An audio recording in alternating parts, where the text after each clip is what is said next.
پھر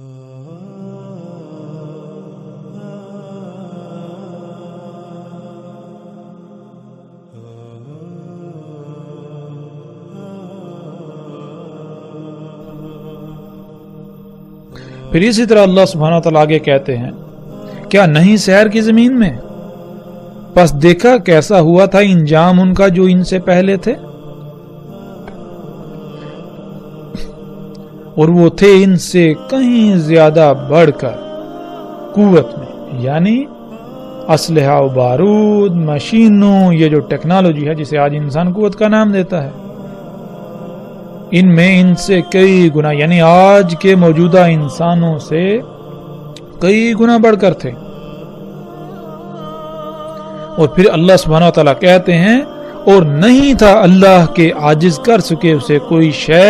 آسمانوں میں اور نہ ہی زمین میں، اس میں کچھ شک نہیں اللہ علم والا قدیر ہے، اس میں کچھ شک نہیں اللہ تھا علیمن قدیرہ، یعنی اللہ سبحانہ تعالیٰ نے بالکل واضح کر دیا کہ جب تمہارے اوپر وہ ہلاکت آئے گی تو اللہ کو کوئی شے عاجز نہیں کر سکتی، نہ کوئی آج تک کر سکی جو آسمانوں میں ہے اور جو زمین میں ہے، ان میں سے کوئی بھی ایسی نہیں جو اللہ کو عاجز کر سکے۔ یعنی جب وہ ہلاکت آئے گی تو اس ہلاکت کو کوئی بھی تم سے موڑ نہیں سکے گی، کوئی بھی تمہیں بچا نہیں سکے گی، کوئی شے جو جی چاہے تم بنا لو۔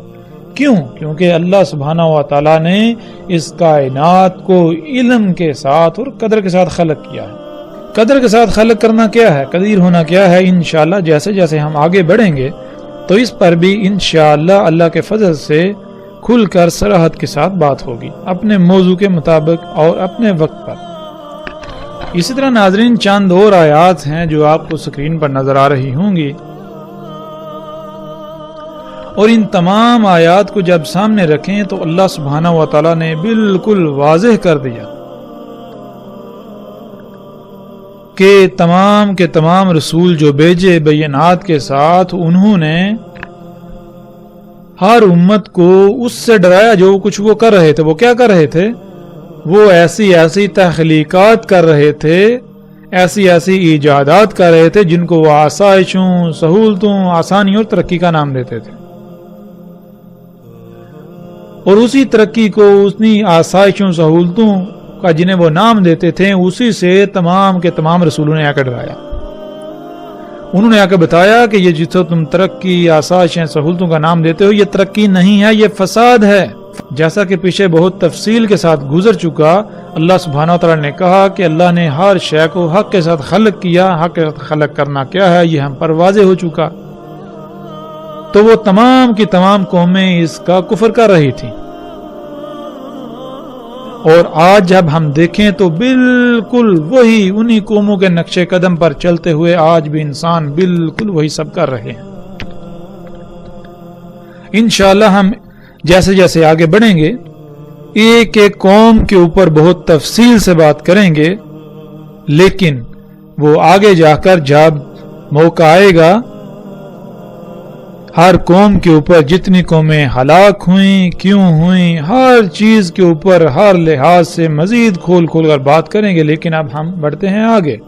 گزشتہ آیات میں ناظرین آپ نے دیکھا کہ اللہ سبحانہ و تعالیٰ نے بار بار زمین میں گھومنے پھرنے، سیر کا ذکر کیا، اور بار بار یہ سوال کیا کہ کیا تم نے نہیں دیکھا، کیا تم نے نہیں دیکھا، کیا نہیں دیکھا؟ یعنی پہلی قوموں کا انجام کیا ہوا وہ نہیں تم نے دیکھا، تم نے ان کے آثار نہیں دیکھے۔ ان کے آثار میں اللہ سبحانہ و تعالیٰ نے کہا کہ آیات ہیں، یہ یقین کے لیے آیات ہیں، نصیحت ہے، سبق ہے، کن کے لیے؟ جو غور و فکر کرنے والے ہیں، جو نصیحت پکڑنے والے ہیں۔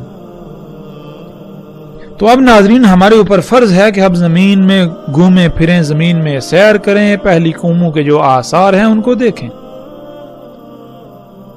اور آج جس دور میں ہم موجود ہیں، آج کے دور میں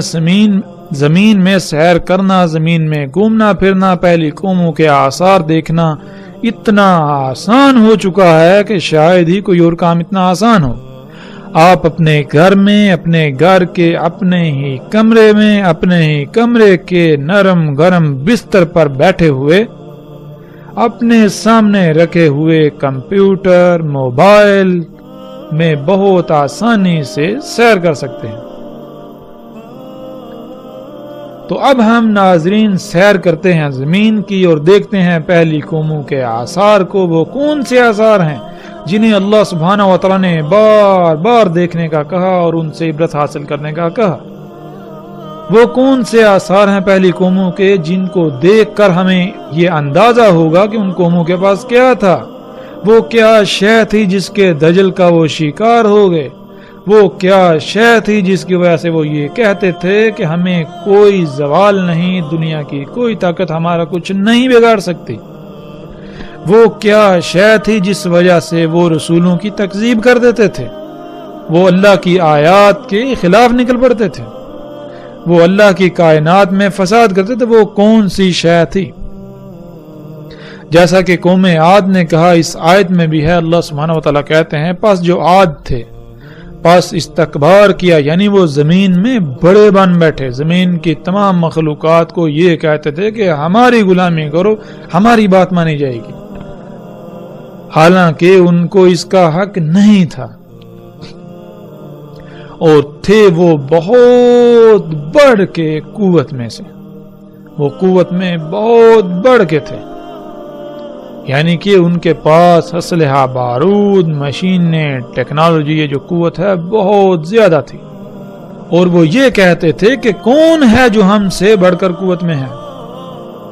جو ہم سے قوت میں بڑھ کر ہے۔ اور ناظرین یہاں یہ بات ذہن میں رکھنی چاہیے کہ وہ زبان سے ایسا ہرگز نہیں کہتے تھے، نہ ہی آج تک کسی نے زبان سے یہ دعویٰ کیا کہ کون ہے جو ہم سے قوت میں بڑھ کر ہے، بلکہ یہ انسان کے اعمال کی زبان ہے۔ قوم عاد کے پاس جو ٹیکنالوجی، جو مشینیں، جو کچھ تھا، ان کے بلبوتے پر ان کے اعمال کی یہ زبان تھی کہ کوئی بھی ان سے قوت میں بڑھ کر نہیں ہے۔ تو اللہ سبحانہ و تعالیٰ کہتے ہیں کیا تم نے نہیں دیکھا کہ اللہ ہی وہی ذات ہے جس نے تمہیں خلق کیا اور وہی تم سے بڑھ کر ہے قوت میں؟ اور آگے اللہ سبحانہ وتعالیٰ کہتے ہیں اور وہ تھے اللہ کی آیات کے ساتھ جہد کرنے والے، یعنی ان کے پاس اتنا علم تھا کہ جب کوئی بھی آندھی، طوفان، کوئی عذاب آنے والا ہوتا تو وہ ایسے بندوبست کرتے یا تو وہ عذاب نہ آتا یا پھر وہ عذاب ان کا کچھ بگاڑ نہ پاتا، جس کی وجہ سے وہ سمجھتے تھے کہ ان سے بڑھ کر کوئی قوت میں نہیں ہے، جیسے آج امریکہ اور مغرب سمجھتے ہیں کہ دنیا میں کوئی بھی ان سے طاقت میں بڑھ کر نہیں۔ لیکن اس کے باوجود کوئی بھی ایسی تباہی جنہیں قدرتی آفات کہتے ہیں، ان کے آگے یہ لوگ بے بس ہیں،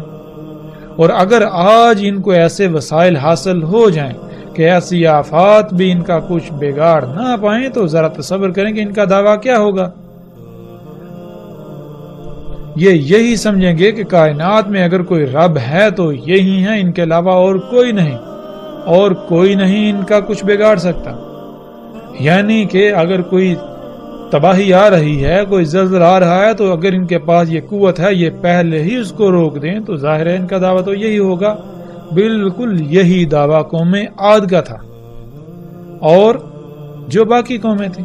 لیکن ان کے ساتھ کیا ہوا؟ اللہ سبحانہ و تعالیٰ نے ہر لحاظ سے سب کچھ کھول کھول کر واضح کر دیا۔ اب ہمارے اوپر فرض یہ ہے کہ ہم زمین کی سیر کریں اور جانیں وہ کون سے آثار ہیں جن کا بار بار قرآن میں اللہ سبحانہ تعالیٰ نے ذکر کیا، اور ان سے ہمیں یہ اندازہ ہو، یہ ادراک ہو کہ پہلی قوموں کے پاس کیا تھا، وہ کون سی شے تھی جس کے دجل کا وہ قومیں شکار ہو گئیں اور تباہی و ہلاکت نے انہیں آ گھیرا، وہ کون سی شے تھی جس سے تمام کے تمام نبیوں نے ان کو ڈرایا کہ یہ دجال ہے، حالانکہ تم اسے مسیحا سمجھتے ہو، یہ مسیحا نہیں ہے، یہ دجال ہے۔ تو ناظرین آپ سکرین پر ان اینٹوں کو دیکھ سکتے ہیں، یہ اینٹیں آج دنیا کے مختلف علاقوں میں دریافت ہوئی ہیں جو کہ زمین تلے دبی ہوئی تھی۔ ان اینٹوں میں سے ایک ایک اینٹ کا وزن اور اس کی لمبائی اور چوڑائی کا جب انسان کو علم ہوتا ہے تو اس کے رونگٹے کھڑے ہو جاتے ہیں۔ اسکرین پر نظر آنے والی ان اینٹوں کی لمبائی تقریباً 60 فٹ، ان کی چوڑائی اور موٹائی 12 سے 20 فٹ کے درمیان، اور ایک اینٹ کا وزن تقریباً کم سے کم 1200 ٹن ہے، جس کے بارے میں تصور کرنے سے بھی انسان کے رونگٹے کھڑے ہو جاتے ہیں۔ آج یہ اینٹیں اردن اور روس کے مختلف علاقوں میں زمین کی کھدائی کے درمیان دریافت ہوئیں، اور جب تحقیقات کی گئیں دنیا کے بڑے بڑے نامور سائنسدانوں نے ان اینٹوں پر تحقیقات کی تو پتہ چلا یہ اینٹیں آج سے 5000 سال پہلے کی ہیں، اور ان کے دبنے کی وجہ ایک بہت بڑا عظیم سیلاب تھا، اور ان اینٹوں سے بلند و بانگ آسمانوں کو چھوتی عمارتیں تعمیر کی گئی تھی۔ اور ناظرین، آج ایسی اینٹیں بنانا اور ایسی اینٹ کو اٹھانے کا انسان تصور بھی نہیں کر سکتا، اس کے باوجود کہ انسان آج بڑے بڑے دعوے کرتا ہے کہ وہ قوت میں بہت بڑھ کر ہے، اس کے بعد اس کے پاس بڑی بڑی مشینیں۔ آج انسان کے پاس جتنی بھی مشینیں ہیں ان کئی مشینوں کو جمع کرنے سے بھی ان اینٹوں کو اٹھانا اور اٹھا کر کسی مقام پر رکھنا یا ان سے کسی دیوار کی تعمیر کرنا انسان کے خواب و خیال سے بھی باہر ہے۔ تو ناظرین، ہم غور کریں کہ وہ کون سی شے تھی جس شے سے ان انسانوں نے یہ اتنی بڑی بڑی اینٹیں بنائیں، اور وہ کون سی شے تھی جس سے اتنی بڑی بڑی اینٹوں کو اٹھا کر ان سے عمارتیں تعمیر کی گئیں۔ ان اینٹوں میں غور و فکر کرنے سے رائے برابر بھی شک نہیں رہتا جو قرآن میں اللہ سبحانہ و تعالی نے کہا کہ تم پہلی قوموں کے 10% کو بھی نہ پہنچے اور نہ پہنچ سکتے ہو۔ تو ناظرین، آج ہم جو مشینیں دیکھتے ہیں یہ بڑی بڑی غیر معمولی قوت کی حامل مشینیں، یہ ان قوموں کا 10% بھی نہیں ہے۔ یہی وہ مشینیں تھیں جن کے دجل کا وہ لوگ شکار ہو گئے، یہی وہ ایجادات تھیں انسان کے اپنے ہی ہاتھوں سے کی ہوئی جن کے دجل کا وہ شکار ہو گئے، اور وہ سمجھتے تھے کہ یہ تو سہولتیں ہیں، یہ تو مسیحا ہے، یہ تو فائدے کی اشیاء ہیں، لہٰذا دنیا میں خوب انجوائے کرو، عیاشیاں کرو، مزے لوٹو، آسانیاں، سہولتیں۔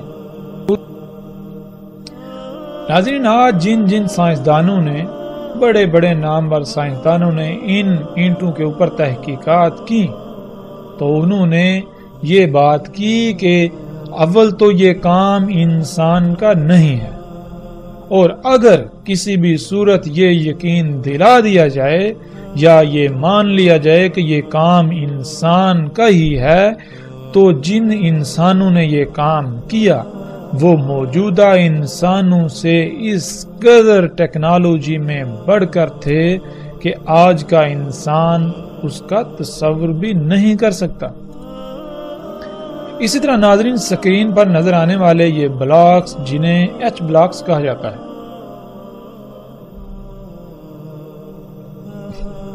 ان کی تصاویر آپ دیکھ رہے ہیں،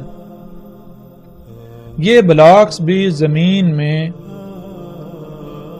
دفن ہوئے دریافت ہوئے۔ ناظرین، یہ بلاکس ایسے ہیں کہ آج دنیا کے بڑے بڑے نامور سائنسدانوں اور دنیا کی بڑی بڑی نامور یونیورسٹیوں، ریسرچ سینٹروں، اداروں نے ان پر تحقیقات کی تو وہ اس بات کو بتانے سے قاصر ہیں کہ بلاکس کیسے بنائے گئے، ان کو کیسے تراشا گیا، ان کا وزن، ان کا ڈیزائن، ان کو تراشنا آج کے دور میں ناممکن ہے۔ ان بلاکس کو اتنی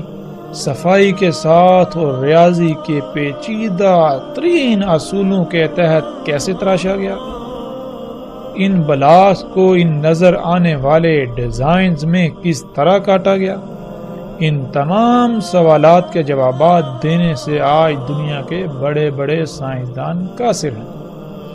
وہ بالکل ایسے ہیں گویا کہ ان کے منہ میں زبان ہی نہ ہو۔ اور پھر وہی بات، وہ یہی کہتے نظر آتے ہیں کہ اول تو یہ کام انسان کا نہیں ہے، کیونکہ ریاضی کے اتنے پیچیدہ ترین اصولوں قوانین کی بنیاد پر ان بلاکس کو تراشنا اور جن ڈیزائنوں میں یہ بلاکس تراشے گئے یہ ناممکن ہے۔ اور اگر یہ یقین دلا دیا جائے یا یہ مان لیا جائے کہ یہ حقیقتاً انسانوں کا کام ہے، تو جن انسانوں نے یہ کام کیا، جن انسانوں نے یہ بلاکس تراشے، وہ آج موجودہ انسانوں سے نہ صرف ٹیکنالوجی میں انتہائی غیر معمولی حد تک آگے تھے، بڑھ کر تھے، بلکہ وہ انتہائی غیر معمولی ذہانت رکھنے والے تھے، اور آج کا انسان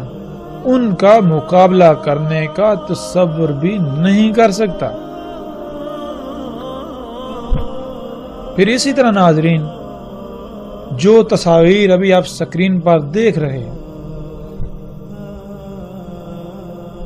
یہ خطہ ہند میں ملک پاکستان کے صوبہ سندھ کی ہیں، جنہیں دنیا موہنجو داڑو اور ہڑپا کے نام سے جانتی ہے۔ ناظرین، بہت عرصہ تک یہ تباہ شدہ شہروں کے کھنڈرات دنیا کی توجہ کا مرکز بنے رہے۔ بڑے بڑے نامور سائنسدانوں نے ان کے اوپر تحقیقات کی، دنیا کی یونیورسٹیوں کی بڑی بڑی نامور ٹیموں نے ان پر تحقیقات کی، لیکن وہ کسی نتیجے پر پہنچنے سے قاصر رہے۔ اور پھر دوسری جنگ عظیم میں امریکہ نے جب جاپان کے 2 شہروں پر ایٹمی بم پھینکے اور اس کے بعد صنعتی انقلاب کے نام سے فساد دن بدن بڑھتا رہا، اور آج جب انسان کو مزید غیر معمولی فزکس، کیمسٹری اور ریاضی کے قوانین پر عبور حاصل ہوا، تو سائنسدانوں نے ایک بار پھر ان کھنڈرات پر تحقیقات کی۔ جب تحقیقات کی تو پتہ چلا کہ ان علاقوں کی مٹی میں بالکل وہی ریڈیشنز پائی جاتی ہیں جو ریڈیشنز ان جگہوں پر پائی جاتی ہیں، ان جگہوں کی ان اشیاء میں پائی جاتی ہیں جہاں پر 1945 میں امریکہ نے ایٹم بم پھینکے تھے، یعنی ہیروشیما اور ناگاساکی۔ ہیروشیما اور ناگاساکی میں جہاں پر امریکہ نے ایٹم بم گرائے، ان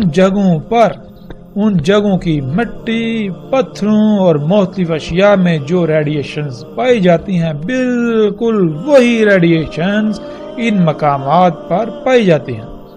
یعنی نتیجہ کیا نکلا؟ نتیجہ یہ نکلا کہ رائے برابر بھی یہ شک نہ رہا کہ یہ تہذیبیں ایٹم بم کی وجہ سے تباہ ہوئیں۔ پھر جیسے جیسے مزید تحقیقات کی گئیں تو پتہ چلا یہ انتہائی جدید ترین شہر تھے، انتہائی وسائل کے حامل شہر، اور یہ شہر ایٹمی بم کے حملے میں تباہ ہوئے، بالکل اسی طرح جس طرح جاپان کے شہر ہیروشیما اور ناگاساکی تباہ ہوئے۔ اور جب ہم قرآن میں دیکھیں تو اللہ سبحانہ و تعالیٰ کیا کہتے ہیں؟ اللہ سبحانہ و تعالیٰ حیران کن یہ بات کرتے ہیں۔ اللہ سبحانہ و تعالیٰ کہتے ہیں کذبت ثمود و عاد بالقاریہ، تکذیب کی تھی قوم عاد اور قوم ثمود نے القاریہ سے۔ القاریہ کسے کہتے ہیں؟ جب ہم القاریہ کو جاننا چاہیں، اور قرآن میں القاریہ پر پوری ایک سورت موجود ہے جس کا نام بھی القاریہ ہے، جب ہم سورہ القاریہ میں غور و فکر کریں تو اللہ سبحانہ و تعالیٰ نے سورہ القاریہ میں القاریہ کا بالکل وہی منظرنامہ کھینچا، وہی نقشہ کھینچا جو ایک ایٹم بم کے پھٹنے سے وقوع پذیر ہوتا ہے، ظہور پذیر ہوتا ہے۔ تو آج انہوں نے خود ہی یہ تصدیق کر دی، یعنی کہ آج کے انسان نے خود ہی یہ تصدیق کر دی کہ یہ تہذیبیں ایٹم بم سے تباہ ہوئیں، جس سے یہ ثابت ہوتا ہے کہ ایٹم بم صرف موجودہ انسانوں کے پاس ہی نہیں بلکہ ان سے کئی صدیاں پہلے بھی انسان یہ سب بنا چکا تھا۔ ناظرین، قوم عاد جو ایک ایٹمی عالمی جنگ کا شکار ہوئی، اس کے آثار آج ہم پوری دنیا میں بکھرے پڑے دیکھ سکتے ہیں۔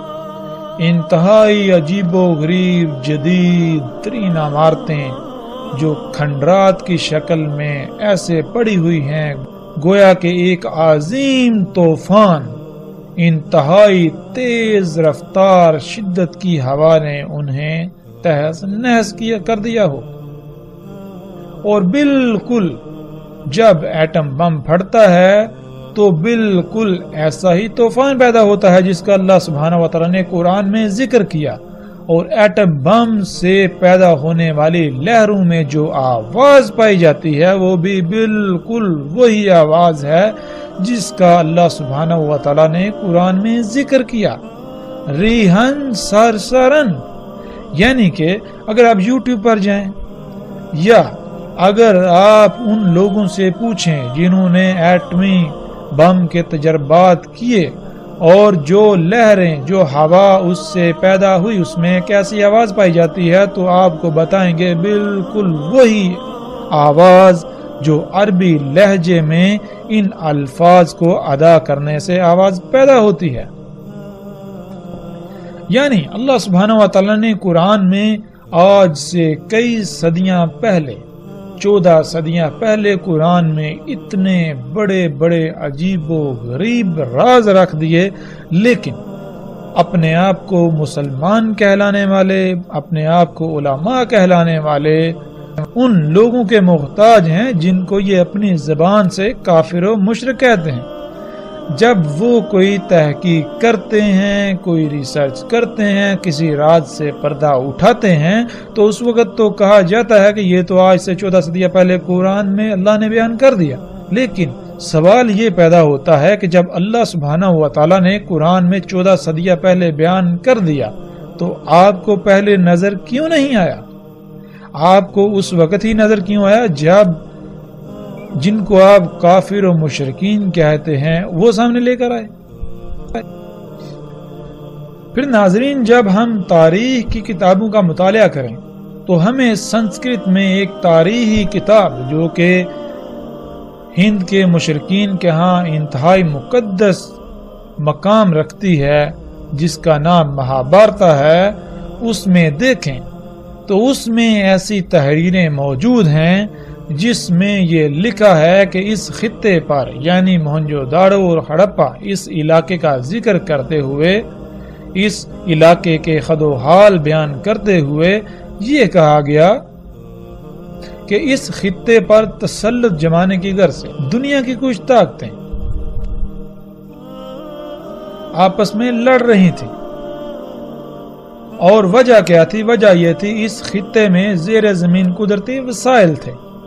یعنی زیر زمین ایسی اشیاء تھیں جو انتہائی قیمتی تھی، جن کی وجہ سے، جن کے حصول کے لیے دنیا کی کچھ طاقتیں یعنی دنیا کی 3 طاقتیں آپس میں لڑ رہی تھیں، اور تینوں میں سے ہر ایک کا یہی لالچ تھا، ہر ایک کا یہی مقصد تھا کہ وہ غالب آ جائے اور یہ وسائل اس کی ملکیت میں چلے جائیں اور یوں وہ پوری دنیا پر اپنا تسلط قائم کر لے۔ بالکل ویسا ہی نقشہ جیسا کہ آج امریکہ، روس اور چین وغیرہ کی سرپرستی میں دنیا 3 حصوں میں تقسیم ہو کر خام تیل کے نام پر یا قدرتی وسائل کے نام پر شام و عراق کو اپنا مرکز بنائے ہوئے لڑ رہی ہے۔ پھر مہابھارت اور ملنے والی تحریروں میں جو تحریر ہے وہ یہ کہ ان شہروں کے باسیوں کو 7 دنوں میں شہروں کو خالی کرنے کی مہلت دی گئی، اور 7 دن بعد دنیا میں ایک عالمی جنگ کسی صورت پیدا ہو گئی۔ یہاں ایسے ہتھیاروں سے حملہ کیا گیا جو خودکار اڑتے ہوئے، یعنی میزائل جن کے پھٹنے سے یہاں ایسی سفید آگ ظاہر ہوئی جو سورج سے 1000 گنا زیادہ گرم اور زیادہ روشن تھی۔ جہاں وہ ہتھیار پھٹے وہاں سب کچھ حرارت کی وجہ سے پگھل گیا اور یہ شہر زمین تلے دب گئے۔ قرآن میں اللہ سبحانہ وتعالی نے واضح صراحت کے ساتھ بتا دیا کہ یہ قوم عاد تھی جو القاریہ سے تباہ ہوئی۔ القاریہ یعنی عالمی ایٹمی جنگ۔ یہ دنیا میں اپنے انہی قدرتی وسائل سے بنائی جانے والی ٹیکنالوجی کی وجہ سے قوت میں اپنا کوئی ثانی نہ رکھتی تھی، اور یہ اس قوم کا دعویٰ تھا کہ کوئی بھی اس سے قوت سے بڑھ کر نہیں ہے۔ اور قوم سمود جن کے ہاتھوں قوم عاد تباہ ہوئی، جیسے آج دنیا میں قدرتی وسائل یعنی اللہ کے غیب کی تکذیب کی خاطر لڑائی جاری ہے، اس وقت بھی ایسا ہی تھا جیسے آج امریکہ کے مد مقابل کوئی نہیں، اسی طرح قوم عاد کے مد مقابل بھی کوئی نہیں تھا، اور جیسے آج روس امریکہ کے مد مقابل سر اٹھا رہا ہے اور سر اٹھا چکا ہے، اسی طرح اس وقت ایک دوسری قوم جسے قرآن میں اللہ سبحانہ وتعالی نے قوم سمود کہا، وہ تھی جس نے سر اٹھایا اور قوم عاد کی ہلاکت کا سبب بنی۔